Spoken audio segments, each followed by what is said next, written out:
Welcome back. Well, as you can see, first of all, I've moved to the other side of the room to give you a little sort of change of scenery for this video. Today we're going to talk about something a little unusual.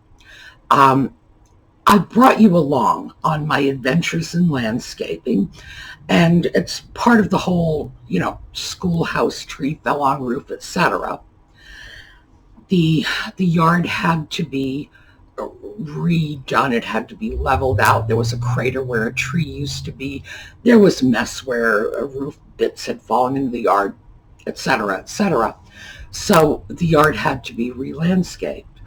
And that was just a couple of months ago. And that was the good part. That was the fun part. And now we have the not so fun part, because our neighborhood has been infested with bagworms. So we're going to take a look at this. We're going to talk a little about it. One of the chief reasons for making this video is I had never heard of these things before. And I grew up in New England where there are evergreens everywhere, and I'd never encountered bagworms. In fact, if my neighbor Jane had not had a bagworm problem in her yard and came over to my yard a couple of days ago and said, "Ooh, look," I wouldn't have even known. So when we come back.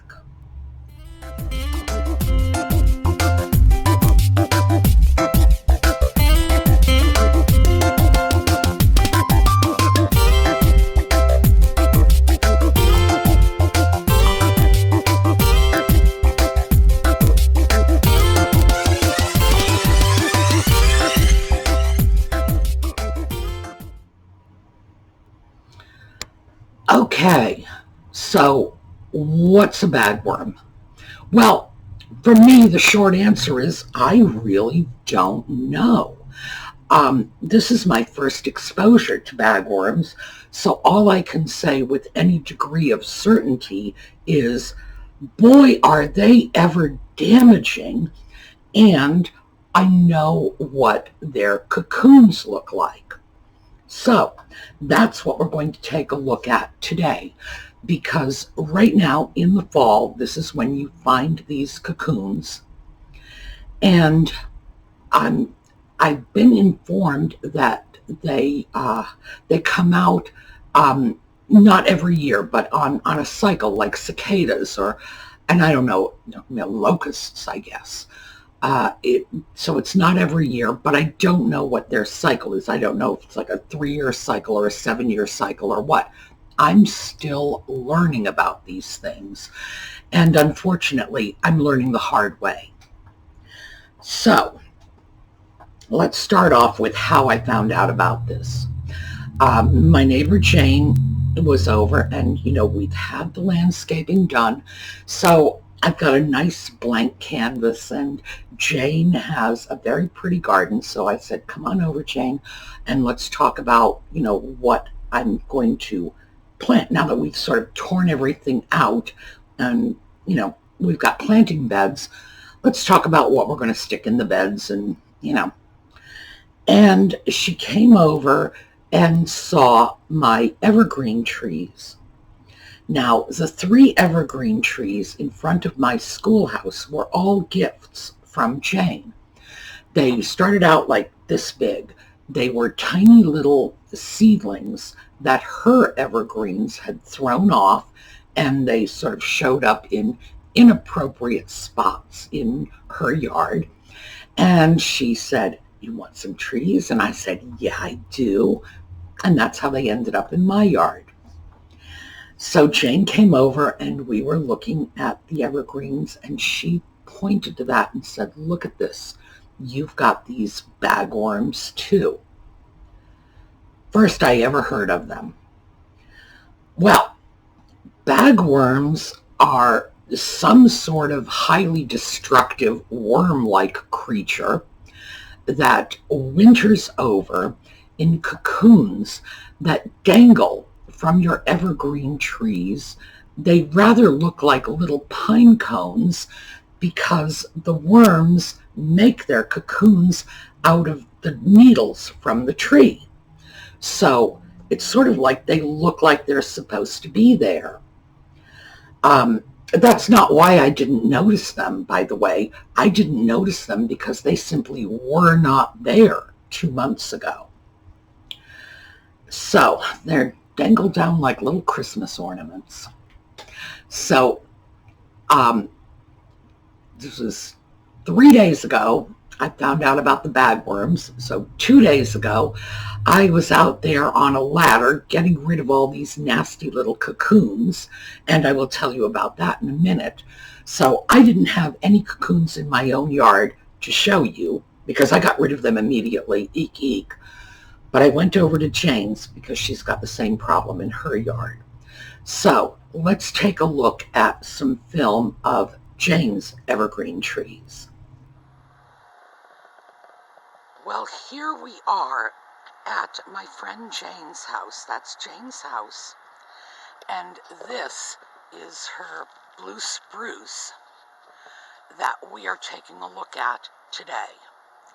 Now, right here, that is a bagworm cocoon. Now, I'm going to pull it off for you. All right, here it is. And as you can see, when it's hanging down from the tree, it looks like a little immature pine cone.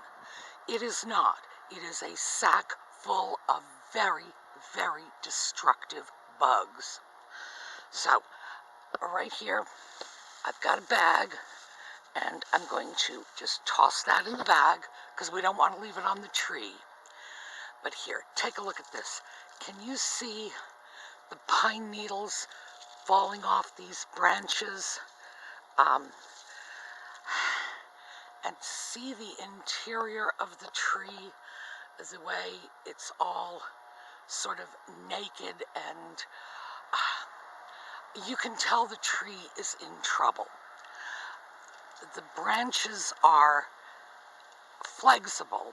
That's the only word I can use to describe it. They are not strong and hardy. They give to the touch. So that tells us there's a problem.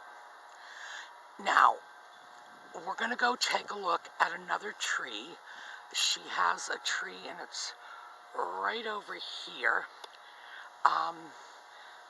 And you see that one? That's the one we're going to next.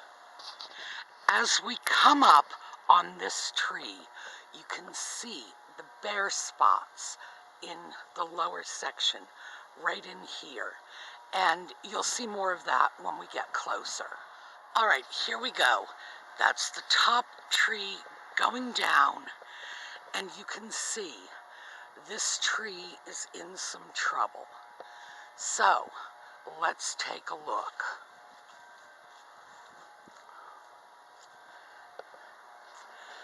All right, our little bagworm cocoons are right up there, right over here. They're dangling down like little Christmas ornaments. Now, they need to be removed and the tree needs to be sprayed because,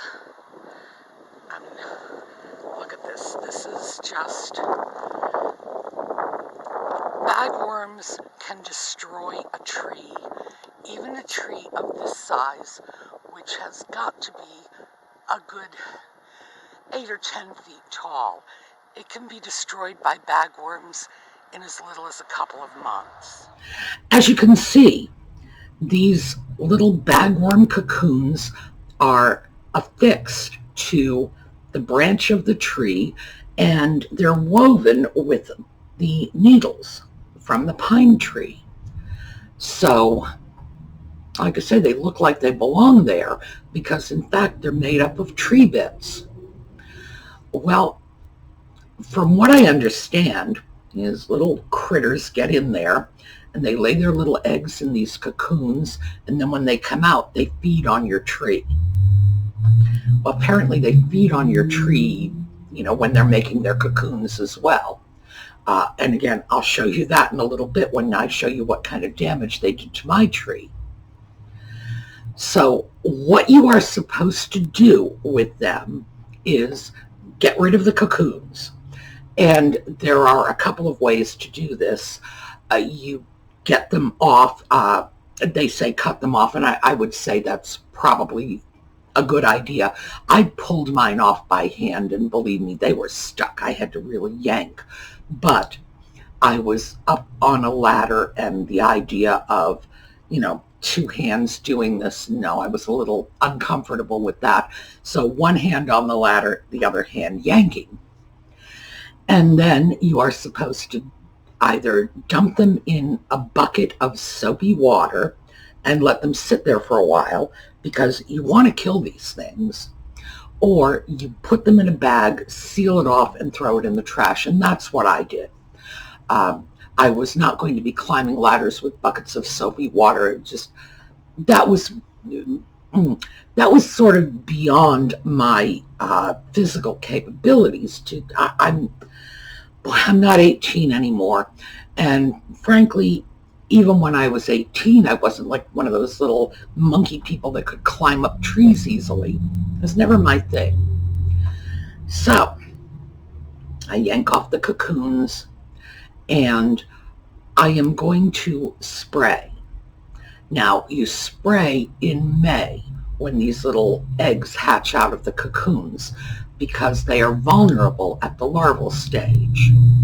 So that's what I'm going to do, although right now I have a dusting powder that I'm going to powder.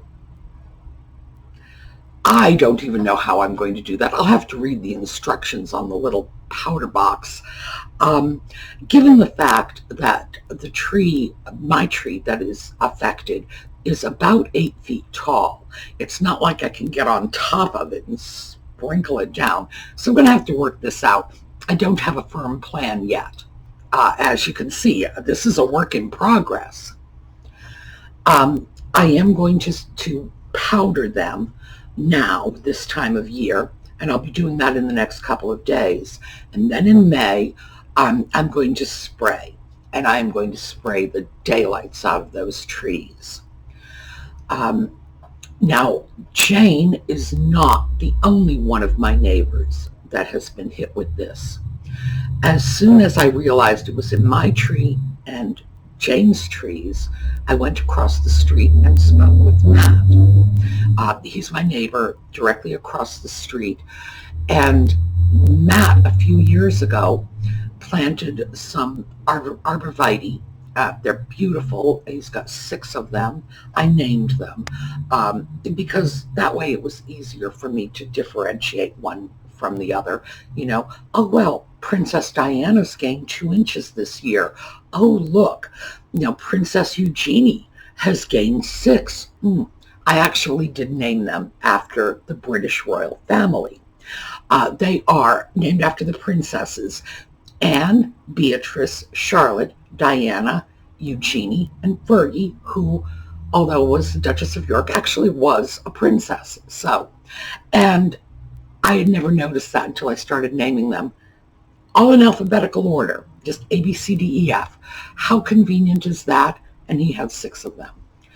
So here's some film from Matt's yard where he sprayed, but of course his little cocoons are still there because all 6 of his trees are affected, and most of his are well over 10 feet tall.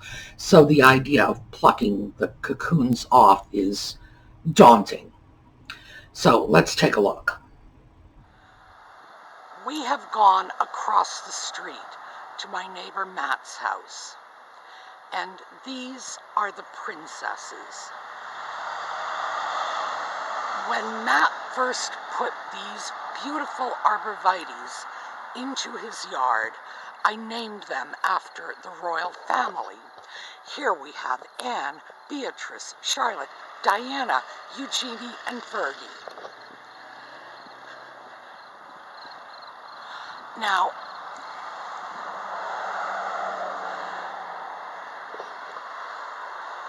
can see right there, that is another cocoon from the bugworms, or the bagworms, I'm sorry. Right here is another one, and here. So,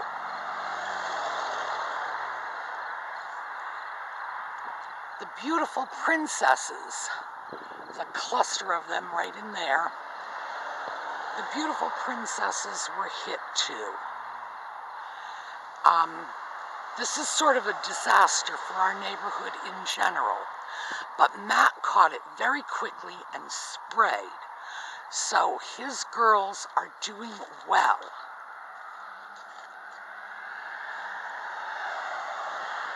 But they are all infested, as you can see. Matt found out about the situation before any of the rest of us. His mother recognized the little cocoons. One of his trees was hit by a car, which is strange because it's really nowhere near the road, but you watch the videos, you hear how they drive by. Should be no surprise to you that somebody wandered into his yard and hit his tree. Apparently that knocked one of the cocoons off and it rolled into his driveway. His mother came by to see what they had done to the tree and said, "Oh, look, I know what this is."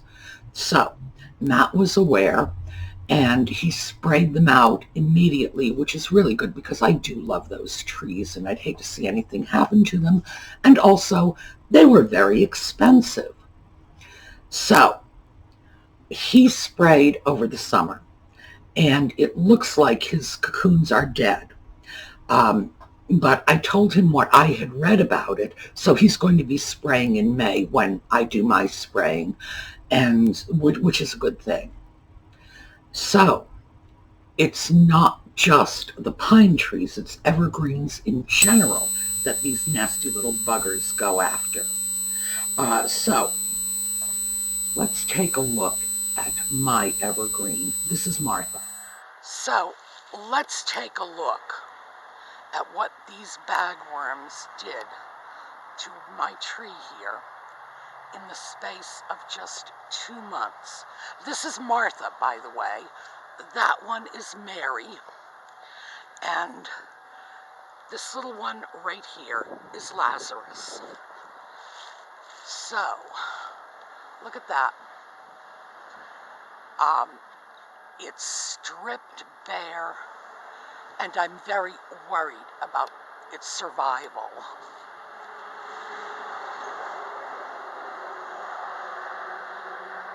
And the problem, as I say, and this is 2 months worth of damage.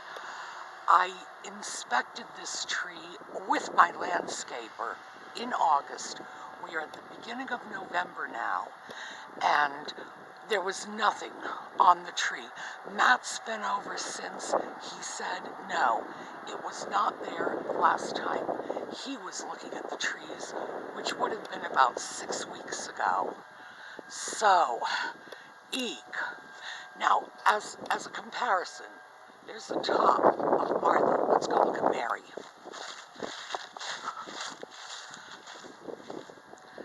Now, here's Mary. As you can see, they're shooting up, so they are growing. They don't have a lot of branches spreading out or a lot of needles. Nevertheless, Mary is in much better shape than Martha is. I was stunned by the amount of damage that was done to that tree in such a short period of time. Now, how do I know this was just a short period of time? Because I had a professional landscaper out here 2 months ago, and we had been out looking at those trees, and Matt, who is a wonderful neighbor, now you know my neighbor on the other side, Robin, comes over and weeds my yard for me. Oh my. Matt comes over and cuts my grass, and I have wonderful, wonderful neighbors. Jane gives me trees. I don't think I'm ever going to leave this neighborhood. This is a great place.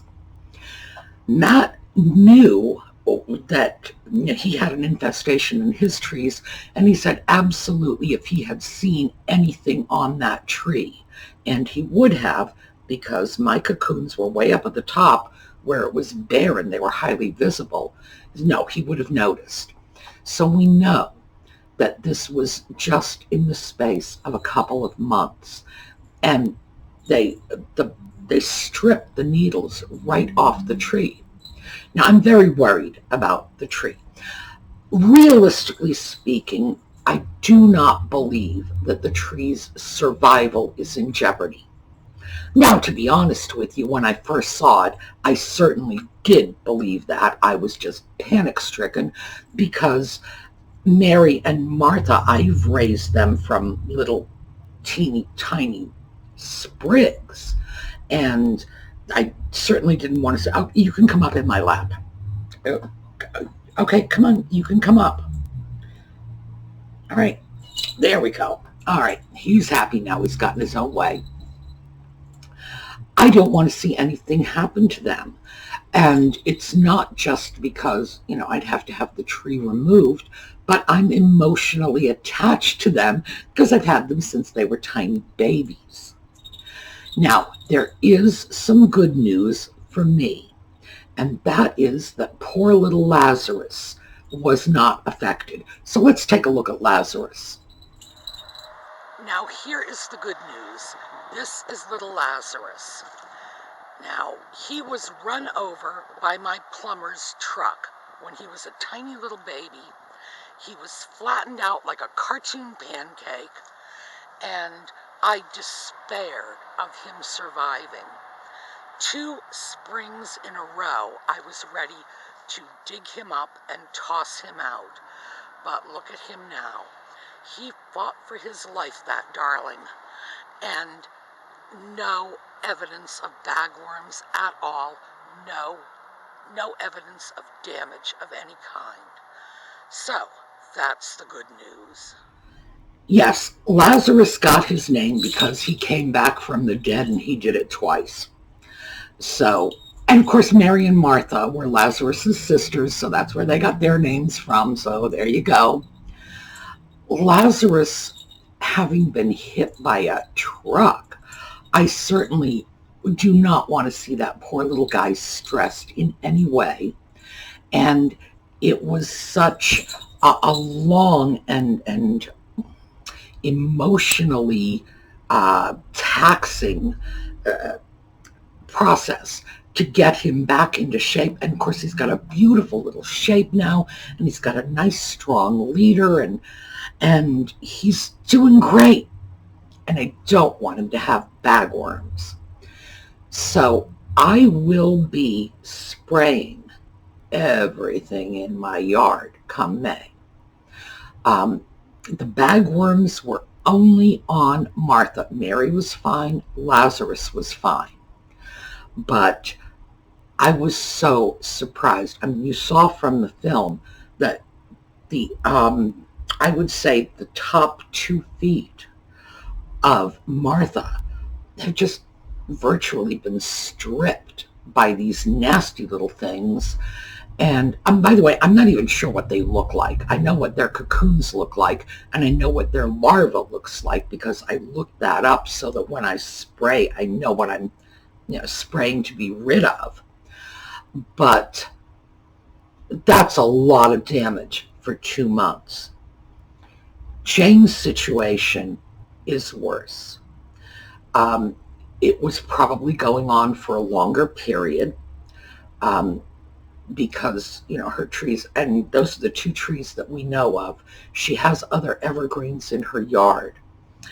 And after that, her husband went out and cut off all the bottom branches of those 2 evergreens. So what you saw earlier in this video, the film of her 2 evergreens that were affected, they're very different looking now. Now the lower portion has no branches. It's this thing that he does. He did it. It's done. And now it's just a question of how to cope. I told Jane we're just going to have to go out in the spring and fertilize the crap out of those trees because they're already stressed from a bagworm infestation, and now he's taken off about a third of the growth on both trees. So I expect they are going to be even more seriously stressed. Martha is going to survive. Like I say, even though I was very worried about that at first, no, she's going to be okay. Jane's trees, I'm not so sure.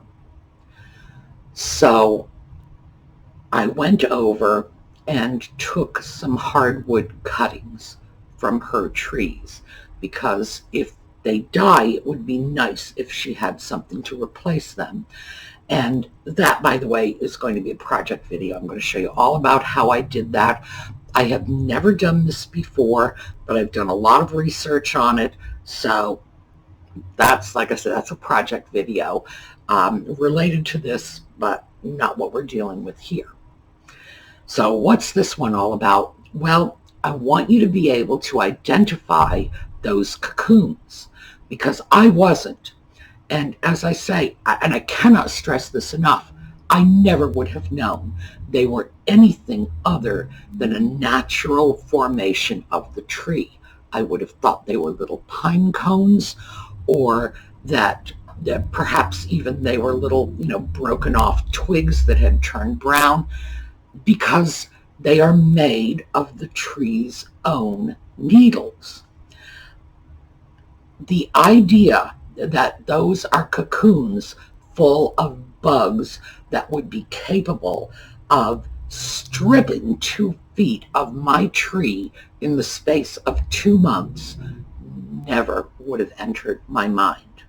So, if you have evergreens, get out there, absolutely take a look at your trees. If you see anything like these cocoons, what you need to do is get rid of the cocoons, throw them in a pail of soapy water, throw them in a bag, tie it off, seal it, throw it in the trash, let it go far, far away. Don't just drop them on the ground because they can hatch. They can hatch on the ground just as easily as they can hatch on the tree. And then they'll be right at the tree and they'll just eat your tree. So that's what you need to do this time of year. And in May, when the larvae come out of the cocoons, you're going to want to spray everything. Matt sprayed his princesses every week for 3 weeks, and they seem to have recovered. He said there was more damage.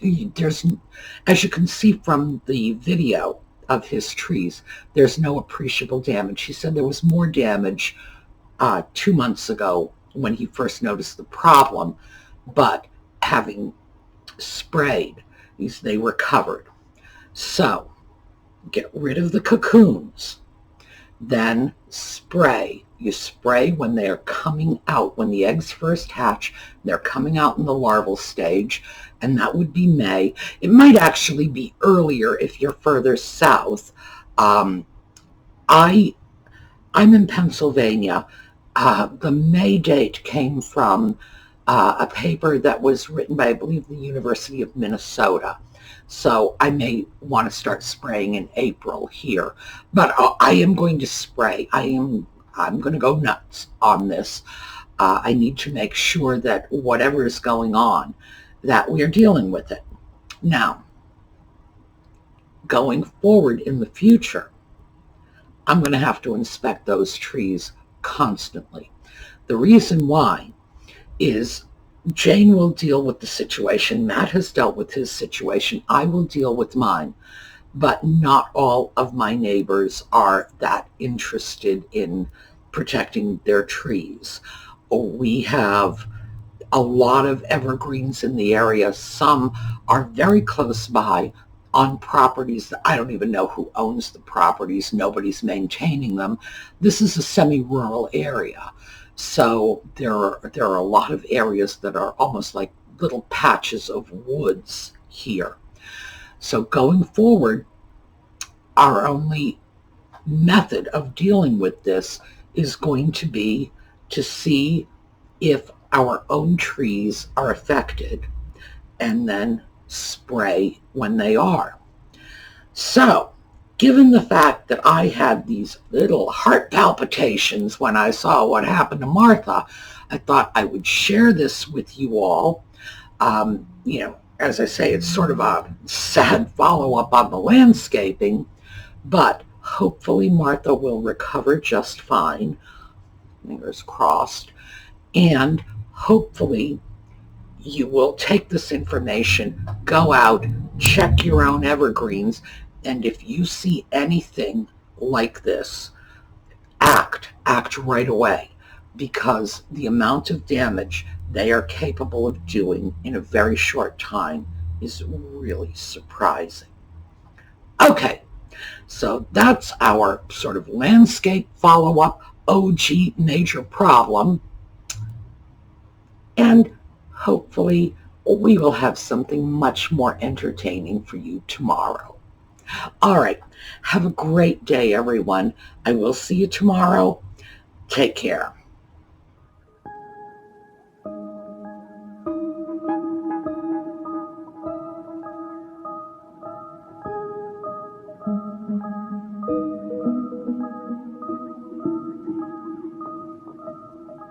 Mm-hmm.